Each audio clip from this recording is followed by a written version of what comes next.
All right, welcome back to Swish Masters Podcast with your co-host Q. And I'm the executive producer. All right, yep. Welcome back. All right, yeah, still talking hoops, Swish. All right, so next, we want to. So this year, we've had the play-in tournament for about 2 years now. Yep. For about 2 years now. Second season. Yeah. So, instead, this year is kind of expanded a little bit. This time was expanded to the 7 through 10 seeds for playing the play-in tournament. So yeah, what are your thoughts on the play-in? Just as a refresher, last year in the bubble, play-in tournament was for those teams that obviously the season got shortened. Yeah. And the play-in tournament was what seeds? I feel like it was just another vying for 8, right? So I believe it's 8 through was maybe 8 through 10. I don't remember. I think it was 8 through 10 last year, but the format was different. It was different. Yeah. Yeah, it was different last year, I think. And this year, you had so I'm trying to remember exactly. So for example, you had going back to the East, so you had the 9th and 10th seeds played out, and you had the 7 to 8 seeds played out. So so the 7 and 8 seed were basically playing for the 7th seed. Right. If you won that game, you go y'all man, you get the 7th seed. But if you lost, you played the winner of the 9 and 10 for the 8th seed. Right. Yeah. It was just so happens in the East that those seeds remain the same. Boston was already a 7th seed. The Wizards won the 8th seed on the last day of the NBA regular season, something like that. Yeah. So the East it pretty much stayed the same. It's in the West where we had the shakeup, right? So as you all know, the Warriors, they the seed they earned at the end of the regular season. I'm not talking about the play-in. Do you remember the seed they earned at the end of the regular season? They were the 8th seed. They were the 8th seed. Now, because of play-in, the Warriors are not in the playoffs. So it's this weird dynamic now, because technically Steph Curry and the Warriors are not getting to the playoffs this year. Why Steph Curry was playing? Because it's different when both Clay and Steph were out last season. This season you had Steph, and the expectations were them to at least make the playoffs. Yeah, if I'm not mistaken, and they didn't. And the play-in tournament is the reason why. Again, we shout out to Ja, the Morant, and the Grizzlies. Tough team, gritty team. Dylan Brooks did an amazing job defending Steph Curry. He was great. Amazing job. I will say this though, the play-in did bring a certain amount of excitement, because it's like it had almost the college feel. It's like you were literally almost like win or go home. Yeah. So, especially if you're in that 9th spot. Mm-hmm. So, it gives teams a little bit more to play for. I'll say that. That's a good thing. But it would have been nice to see Steph Curry in the playoffs. I'm just saying, it would have been nice to see them against the Jazz. That would have been better. That probably would have been a more pleasing matchup to see as a basketball fan, because I know all of the Grizzlies are good, and I'm glad they're improving. They got in the playoffs. It was nice seeing them. But I think everyone kind of knew they're not ready yet. Yeah. And if anyone can make noise in the playoffs, it's Steph, because he can get hot any point and just take off. So Steph had the flamethrower on this season, man. He did, and how he was playing, and people were having him as an MVP candidate as well. Not for me, but a lot of people have him as an MVP candidate. But it would have been nice to see him. But because of play-in, you don't see stuff. It's a win or go home situation. Yeah. So, what do you think? Should the NBA keep it? I definitely think that the play-in tournament is interesting, man. Yeah. I know LeBron came out with a quote, did not like it, but the way I see it is this: the NBA playoffs, obviously, you're gonna go 1 through 8 seed, battle it out. Yeah, but I think it keeps things interesting because you got to stay on your toes, man. Like a lot of the times, I think that's one of the strong arguments about the play-in tournament is that teams, they secure their seeds and they just kind of coast through the season, especially the upper four and up. Like, yeah, it's locked. They're good. But then, like, especially in the West, like 5 through 10 is like, man, you never know who's going to end up where. And the play-in tournament just expanded on that, and it made it more interesting because now you got, like you said, if it gives you that college feel, that tournament style where you got to knock this team out to get up, knock this team out to get in, and fight for your chances. And really, it makes for a heck of a story. Like if you think about it, like if you're like a Warriors team, like with Steph and Draymond and all those guys, obviously they got hit with a big injury to Klay Thompson, and hopefully, shout out to Klay. Hopefully he's recovering well and is able to come back and do some damage. But Steph, I think, went down for a couple games. It was just Draymond and the younger guys, and they kind of. I think Wiseman went down too, right? Yeah. So he broke. I think he had a wrist injury, huh? There was some injury. Yeah, he went out for the season. Tight, but he was out. So he went out, yeah. Yeah, so it's tough, man. But it's tough. But they I think that the play-in obviously gave them a chance. They had a chance to get in there, but at the end they weren't able to beat the Lakers. They got eliminated. But I think that it's cool, man. I think that they should keep it. And the way I look at it this year, especially, you had a shorter season, and really the play-in was just kind of an extension of the regular season, because usually they play 82 games, they play 72, and then the play-in was a game per team, depending on if you win or not. So you play just like an extra 2 to 3 games. So I didn't think that it was like that big of a deal. But I do know that they've been, trying to shorten the season. Adam Silver and the league have like worked on eliminating the back-to-back games and, giving the guys more rest between games, which is good because obviously, like we saw this year, a lot of injuries, a lot of, fatigue, and a lot of obviously restrictions with COVID, and the travel was different.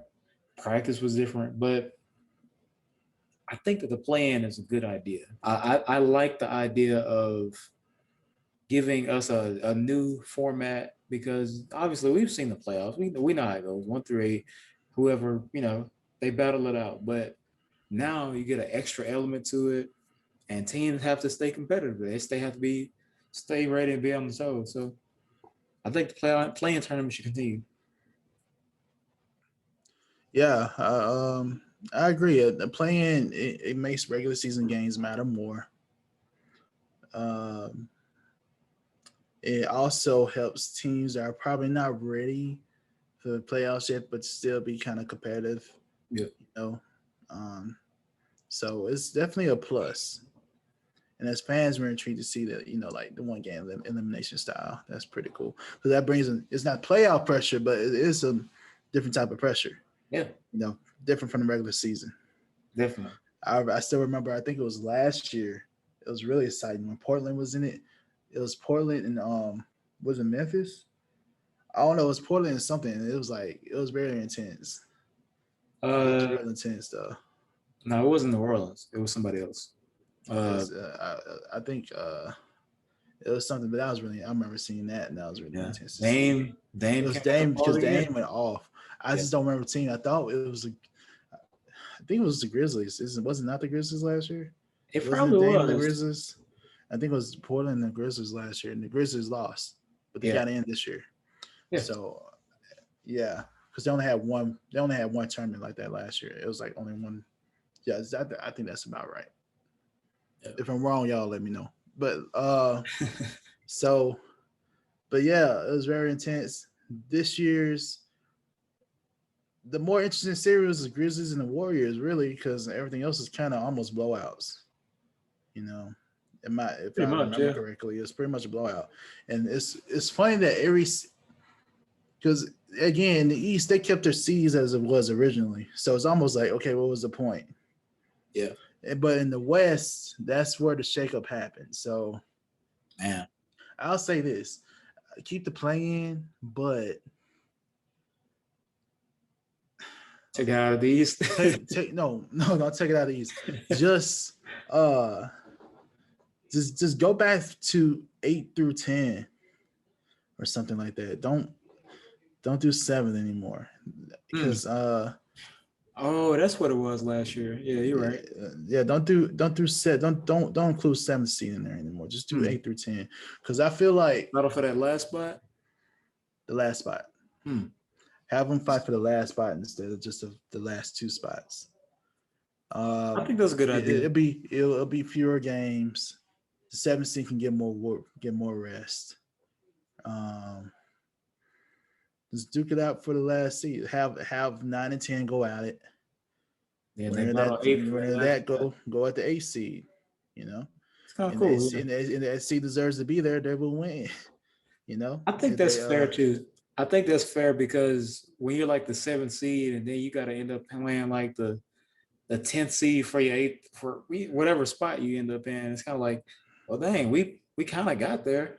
And you got yourself in. You're not 8th. Right. Like right. It's more understandable 8th because you're literally the last spot. That means your record is worse than the other teams in your conference. It's like so. Yeah, you can it's kind of like you can cheat your way into like playing a like lesser competitive team. Like obviously the 9 and 10 seed trying to get to the 8th seed, but when you're like 7th seed, you lose to the 8th seed, you go to the 8th seed, now you got to play the number 1 seed. It's kind of like, well, dang, you know what I mean? I work this hard, so I get that part, but I still think I think it's cool, like competition wise, like 7 through 10, but I do like the idea of 9 and 10, and then that team battles the top team because now it's like you kind of like making them earn it a little more. So true. Yeah. So yeah, we'll see what happens. Yeah. Because either way, because how the format is right now, still. Do you think that potentially change the playoff format? For example, I think there was talk of this a while back about you just do the top seeds from both conferences. Oh, you mean like the interconference? Mm-hmm. Because the thing is this, it's not as bad now. The series are more interesting this past round, but we had series that were like just okay. just going through the motions, like, okay, we know.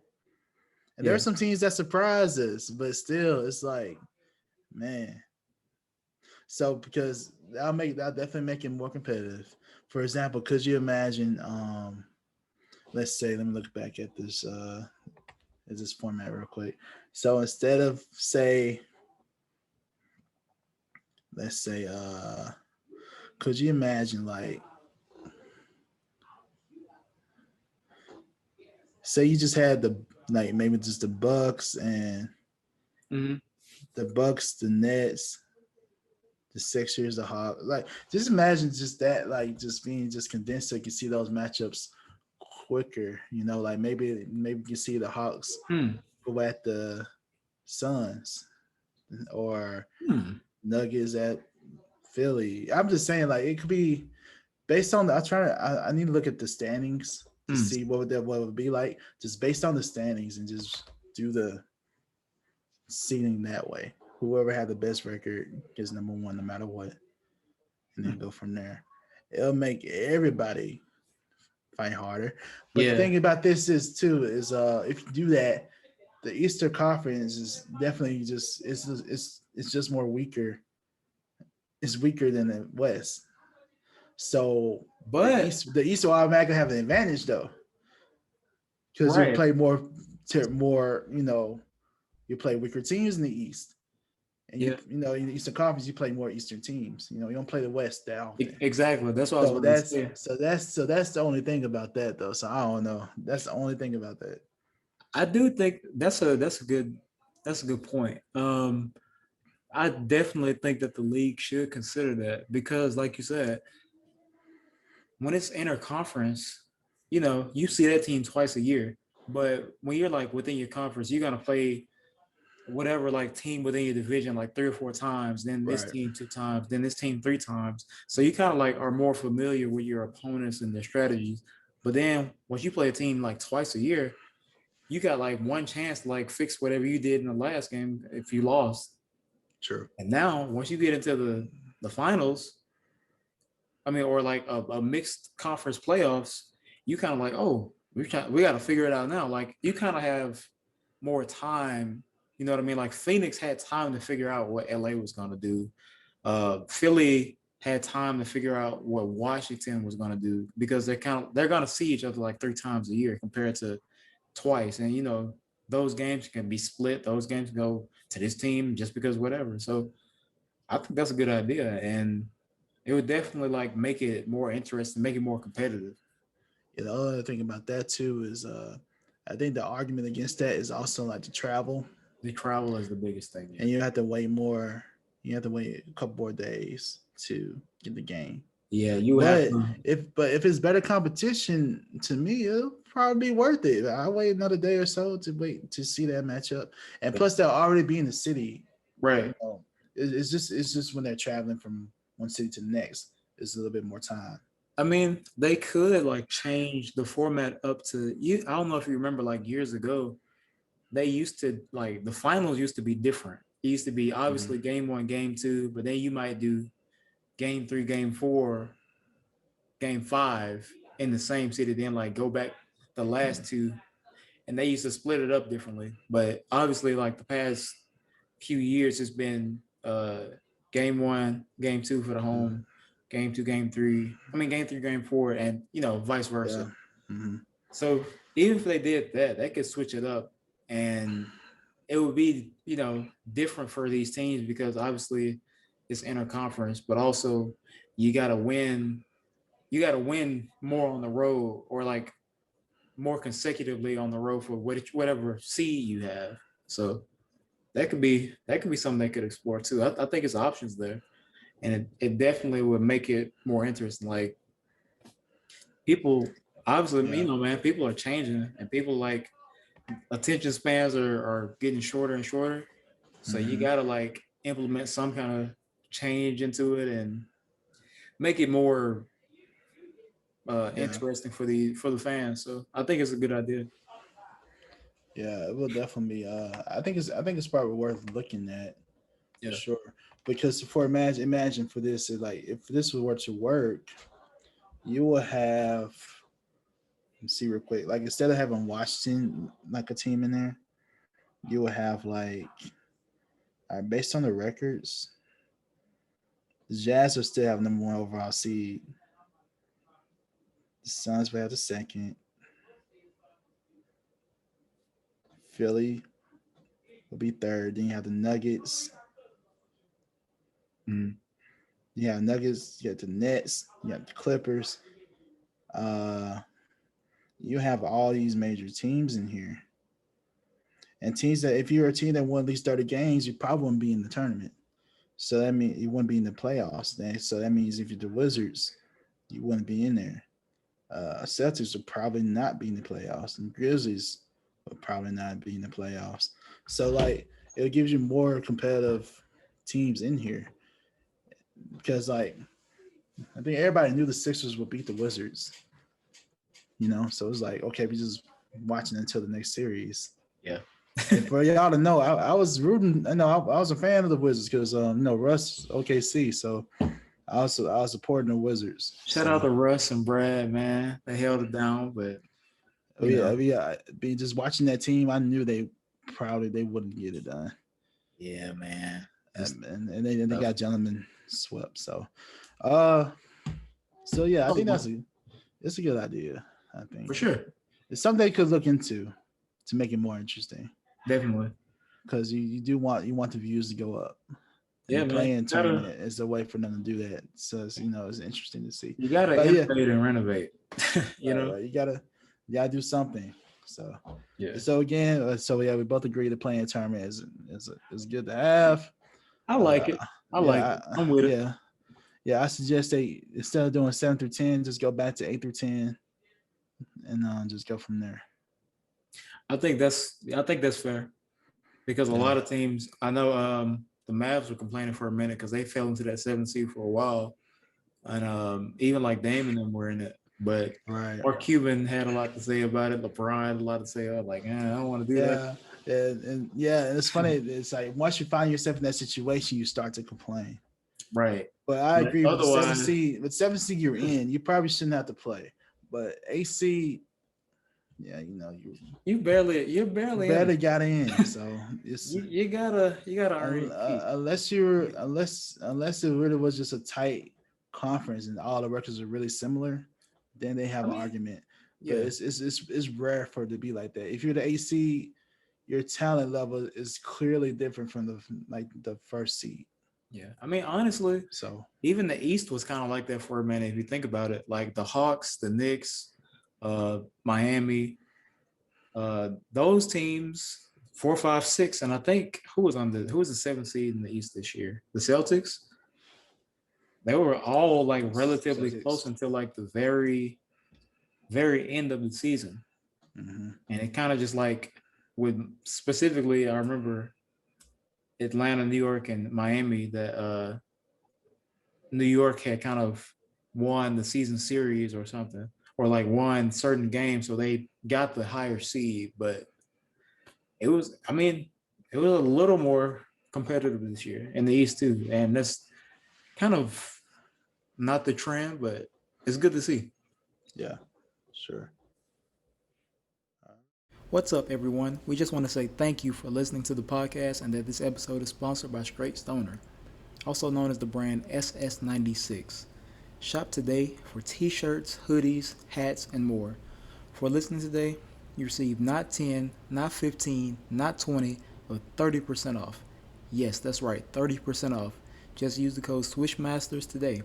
Visit ss96.net and use the promo code SWISHMASTERS for your Stoner merch. 30% off today. Support Black businesses, and thank you for listening to the podcast. All right, cool. All right, Zabe, we want to give respect to not only the NBA, but also WNBA. The WNBA has some crazy game winners since the season opened in a couple weeks ago. You got to watch the women. Watch them work, man. That's what they say on Twitter. Watch me work.